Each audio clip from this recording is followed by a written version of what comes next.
धन्यवाद। नमस्ते। इस राष्ट्रिय एकता परिषदको पदाधिकारीज्यूहरू, यस फ्रन्ट डेस्कमा आश्रित अतिथिवर्गज्यूहरू, म प्रहरी निरीक्षक हिमा ठक्कर, महानगरीय प्रहरी कार्यालय रानीपोखरीबाट हो। म चाहिँ महिला तथा बालबालिका ज्येष्ठ नागरिक सेवा केन्द्रमा कार्यरत छु। यो मुद्दाहरू सुनिराख्दा हजुर जुन स्टोरी टेलिङ, जुन एउटा अभिभावकले आफ्नो बच्ची रेप भएको स्टोरीहरू सुन्दा चाहिँ सबैले मर्माहितै बनायो। म पनि त्यसमा अछुत हुन सकिनँ। यस्ता किसिमका केसहरू अब अहिलेको मैले 15 वर्ष सेवाकालीनमा चाहिँ धेरै देखेँ। आफूलाई त्यो समयमा आफूले पनि त्यो बच्चीमा, त्यो महिलामा, त्यो बालकै भनौँ न, उहाँले भएर सोचेँ र मर्माहित पनि भएँ। अब यो प्रोग्रामको लास्ट भइसकेको छ। मेरो भन्ने कुरा पनि त्यस्तो केही छैन। मैले भन्नुपर्ने कुराहरू हाम्रो बबिता म्यामले अलमोस्ट भनिसकेको छ र म यसलाई यो प्लेटफर्मलाई चाहिँ एउटा अवसरको रूपमा लिएँ। हाम्रो प्रहरीले के गर्दैछ त भनेर, यो सम्बन्धमा के गर्दैछ त भनेर सानो मेरो नलेजमा भएको कुराहरू तपाईँहरूसँग सेयर गर्न चाहन्छु।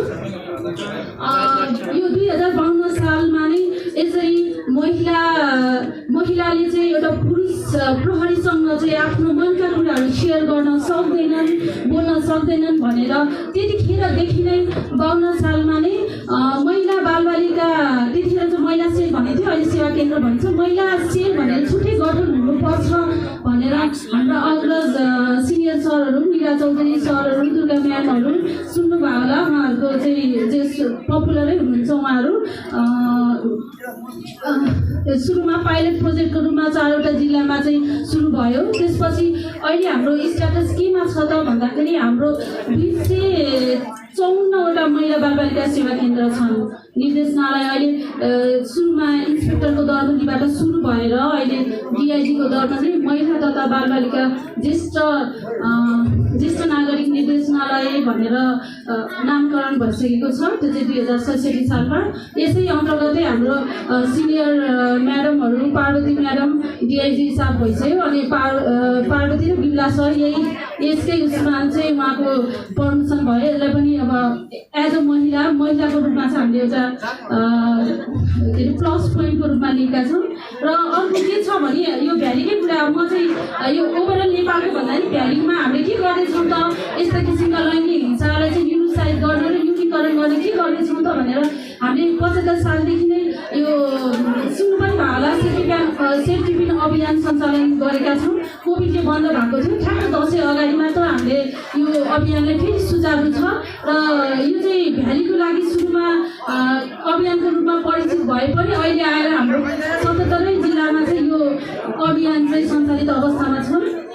र यसमा चाहिँ हामीले के गर्छौँ भने सिभिल प्रहरीहरू, जहाँ चाहिँ एकजना चाहिँ महिला प्रहरी अनिवार्य रूपमा प्रहरीहरू जस्तो नदेखेर अलिकति टिनेज जस्तो देख्ने, अलिक लुक पनि अलिक फरक भएको उहाँहरू चाहिँ एज अ प्यासेन्जर रूपमा भेक्टरमा बस्ने, एउटा ट्र्यापिङ जस्तो कि उहाँहरूलाई अरू जसले चाहिँ अब लैङ्गिक हिंसा हुन्छ नि, भेकलमा अनावश्यक दुर्व्यवहार, यो हिंसाका अश्लील हरकतहरू गर्नेहरूलाई चाहिँ कारवाही गरेर यही 4 महिनाको दौरानमा अब हाम्रो बिचमा स्टप भएको थियो। अहिले 4 महिनाको दौरानमा नै हाम्रो 594लाई चाहिँ हामीले कारवाही गरिसकेका छौँ।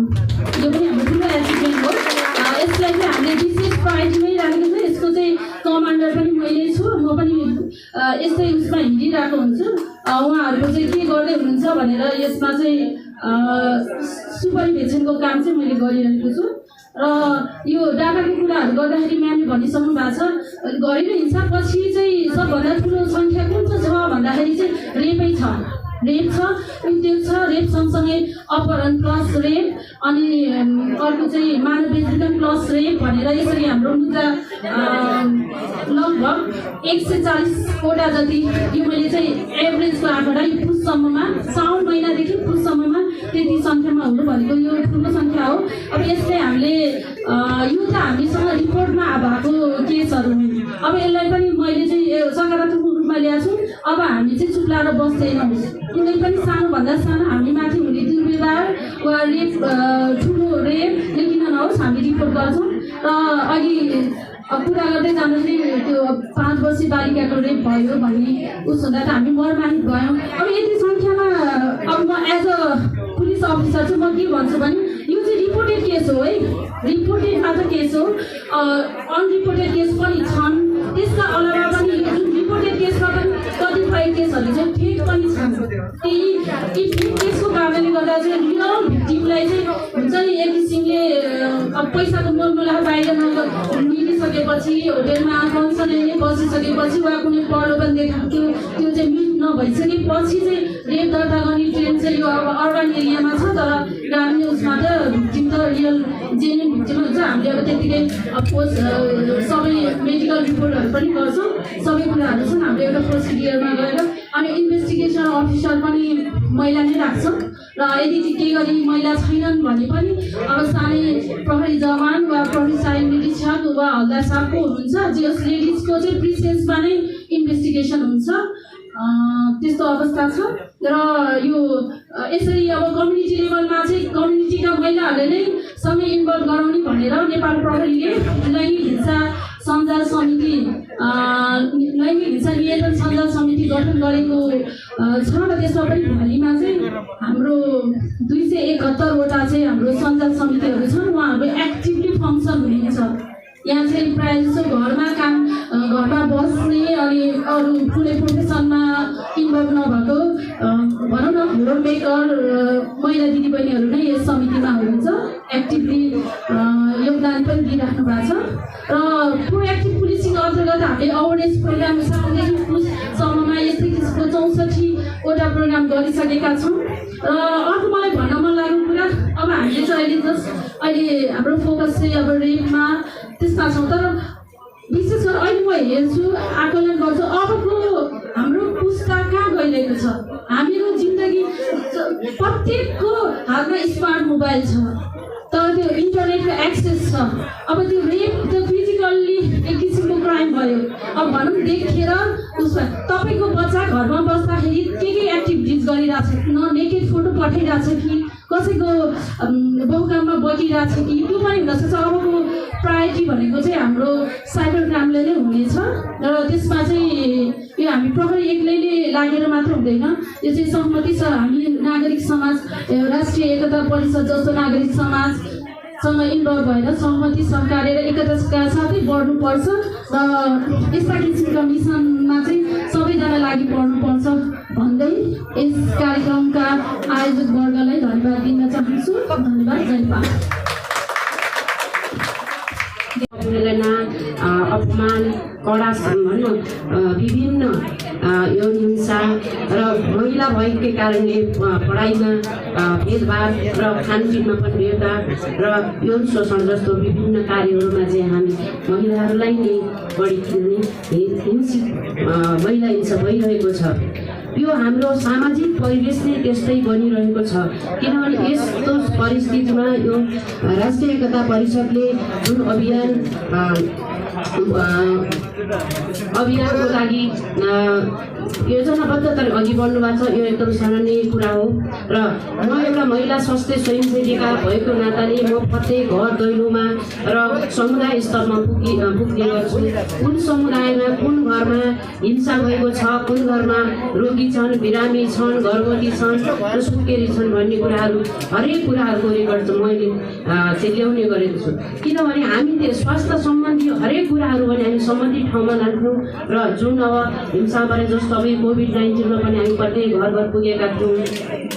त्यति बेला पनि किनभने बढी चाहिँ महिलाहरूलाई नै आर्थिक हिंसा भनौँ घरेलु हिंसा बढी भइरहेको थियो, त्यस्तो केसहरू पनि हामीसम्म आएको थियो। तर कहाँ लाने के गर्ने भन्ने चाहिँ अलिकति हामी अन्यलमा थियौँ भने जुन यो राष्ट्रिय एकता परिषदको यो योजनामा यसले चाहिँ मलाई एकदम खुसी बनाएको छ। यो यस्तो परिस्थितिमा परेका मान्छेहरूलाई पनि हामी सहयोग गर्न सक्ने केही संस्थाहरू अघि बढिरहेको छ भन्ने एकदम गर्व लागेको छ। यो संस्था अझै अघि बढोस् र आफूले सकेको सहयोग गर्नको लागि म सक्ने आफ्नो समुदाय तर्फबाट एकदम प्रतिबद्धता जाहेर गर्दछु। हस्त धन्यवाद। नमस्कार। घर जान तयार पार्ने होइन कि शिक्षा दिने र आफ्नो आवाज बुलन्द बनाउनलाई तयार पार्ने जुन कुरा गर्नुभएको थियो पूर्ति गरिदिनु भएको छ मनिषा कोइरालाज्यू दिजुले, उहाँलाई धेरै धेरै धन्यवाद। यो सानी बच्चीको अब त ऊ आफ्नो समाज, आफ्नो घर परिवारमा उसलाई धेरै अप्ठ्यारो होला। हामीले नै केही सहयोग गर्न सक्छौँ कि? हाम्रो पत्रकार दाजुभाइ तपाईँहरूद्वारा अरूहरूलाई पनि आह्वान गर्न चाहन्छु, हामी अगाडि कसरी बढ्ने, केही सहयोग पाऊँ, कसरी हामीले एकजुट भएर पुरा हामीले चाहिँ नि एउटा उदाहरण राम्रो गरेर देखाउँ। म पनि लाग्छु यसमा कि यो बच्ची भोलि गएर यस्तो स्ट्रङ आइमै बनोस् कि उसले देशको लागि, अरू नारीहरूको लागि, अरू पुरुषहरूको लागि केही योगदान दियोस्। साँच्चै नै यो हिम्मत र साथको लागि हामी सबैजना आभारी छौँ।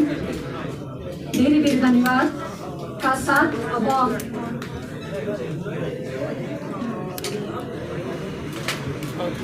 7 तयार छु। मेरो कुन मैले के गर्दाखेरि सहयोग हुन्छ, मैले के गर्दाखेरि म सहयोग गर्न सक्छु, किनभने म चुप लागेर बस्न सक्दिनँ। यस्तो कुराहरू पढ्दा सुन्दा मेरो असाध्यै म चुप लागेर बस्न सक्दिनँ। यो असाध्यै कुरा हुने कुरा। अब हामीले जे गर्नुपर्छ, हामीले एउटा प्लान ढङ्गले, सिस्टमेटिक ढङ्गले यसलाई जडोदेखि नै हामीले निकाल्नुपर्छ। हामीले प्रयास गर्नुपर्छ, अनेस्टली प्रयास गर्नुपर्छ।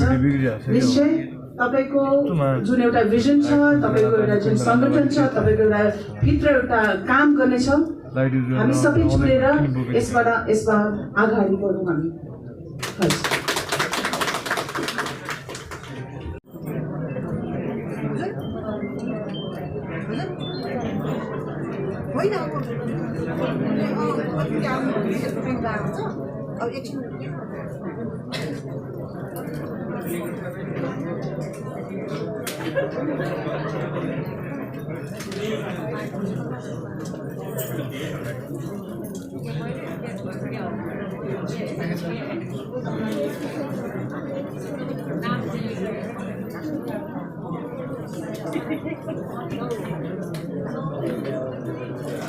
Good.